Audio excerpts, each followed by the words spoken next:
En voiture, au travail ou à la maison, vous êtes à l'écoute de Radio Afrique Santé. Votre santé, notre priorité.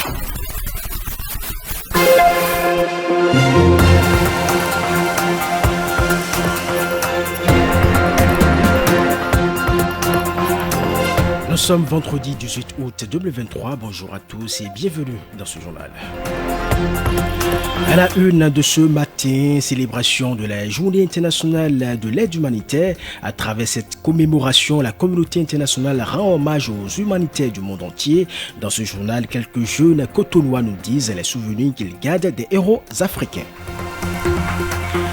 Semaine du médecin dans les 12 départements du Bénin. Dans ce cadre, un riche programme prévu pour les citoyens et les médecins de l'Atakora. Dr René Gaïto Adagba, trésorier général du conseil départemental de l'ordre des médecins de l'Atakora, nous parle dans ce journal des activités au menu de la semaine du médecin de l'Atakora.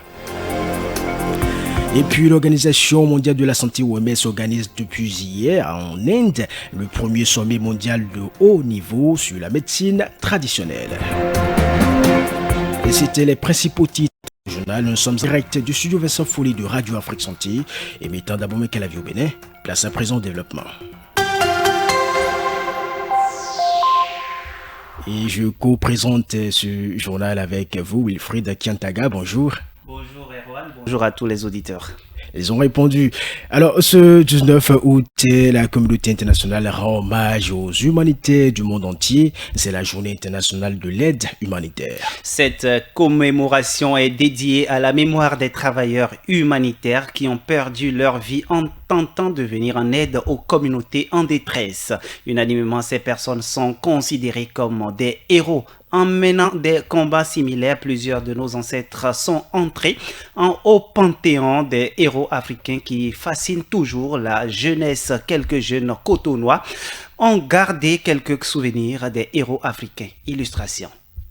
Parlant de héros, il y en a plein, mais celui que j'admire le plus et qui reste gravé dans mes souvenirs, c'est bien Thomas Sankara, qui s'est battu corps et âme pour le Burkina Faso et qui défendait des convictions saines. On peut également mettre l'accent sur ces hommes-là dont on ne mentionne pas forcément les noms. Les hommes d'armes qui sont allés au front et qui ont défendu la patrie. Ceux qui sont restés debout face aux mercenaires de Bob Denard ce 17 janvier 1977. Ceux-là qu'on appelle les martyrs et pour qui on a immortalisé la place des martyrs qui constitue aujourd'hui une place qu'on va visiter pour se souvenir de.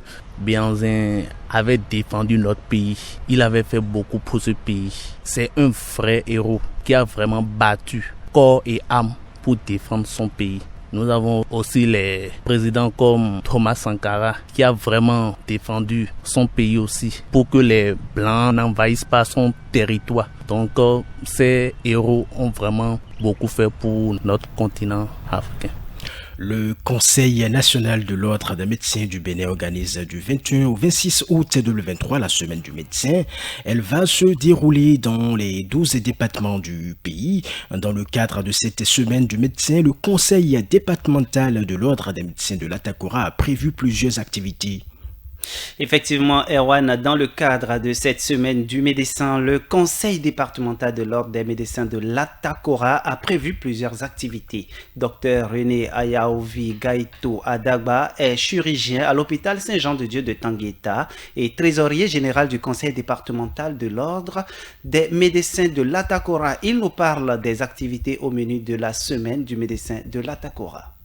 Nous avons au menu des sensibilisations radiophoniques sur des thèmes tels que les accidents de la voie publique, les complications du diabète. Nous avons des dépistages tels le dépistage de la cataracte qui se fera durant toute la semaine au centre hospitalier départemental de l'Atakora. Nous avons prévu des sensibilisations sur le don de sang avec des collectes de sang au profit des patients de l'hôpital Saint-Jean-de-Dieu de Tangueta. Il est prévu une assemblée générale à la direction départementale de la santé de l'Atakora, suivie des conférences sur différents thèmes. La semaine finira le samedi avec, dans la matinée, la rencontre des étudiants de l'Atakora, qu'ils soient de la faculté des sciences de santé de Cotonou ou de l'université de Parakou. Puis après, un match de gala qui opposera les médecins et étudiants contre les délégués médicaux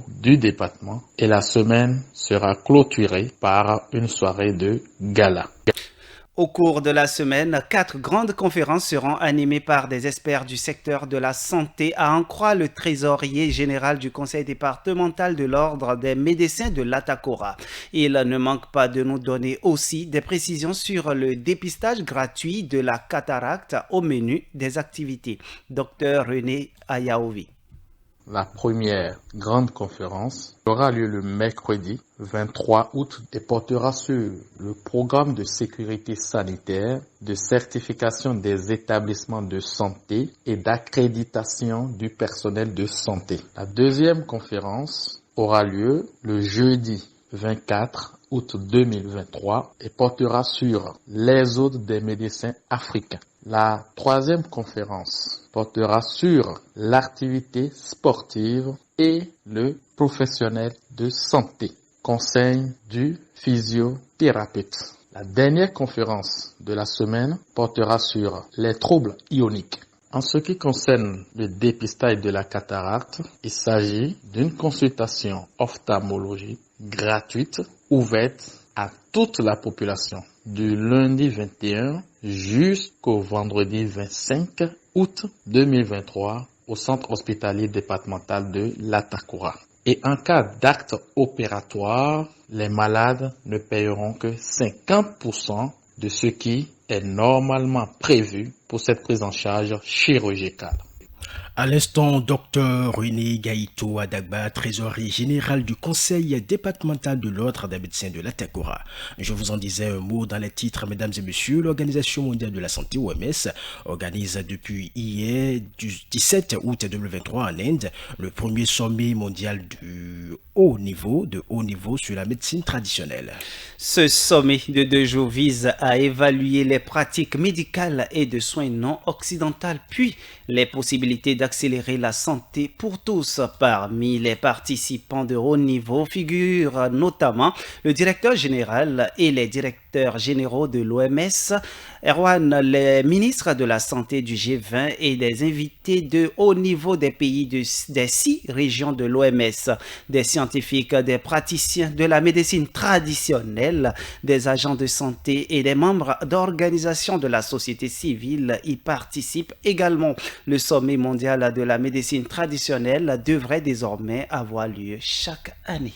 Direction Canada, présent la ville de Yellowknife, plus grande ville du nord canadien, et ses 20 000 habitants sont menacés par l'avancée de feux de forêt hors de tout contrôle. Les habitants de Yellowknife ont reçu mercredi 16 août 2023 au soir l'ordre d'évacuer d'ici au week-end cette grande ville en raison de l'avancée rapide des feux de forêt, ont indiqué les autorités locales. Près de 168 000 personnes ont dû être évacuées au Canada depuis le début de ces épisodes désastreux qui comptent actuellement 230 feux actifs. Erwan. Merci à vous, Wilfred Kiantaga. Merci. Info santé de ce 18 août, stop et fin. Présentation Erwan Olide et Wilfred Kiantaga. Mise en onde assurée par Tibus Arihenu. Merci de votre aimable attention et bon vendredi à tous.